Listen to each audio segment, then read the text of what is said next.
அம்மம்மா பொன்னாயிவ அப்பப்பா பொல்லாதவ அம்மம்மா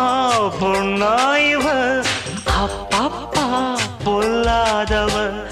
ஆழமானவ துணி எடுத்து மூடிக்கோ மூடிக்கோ கண்ண மூடிக்கோ கட்டிக்கோ கட்டிக்கோ என்ன கட்டிக்கோ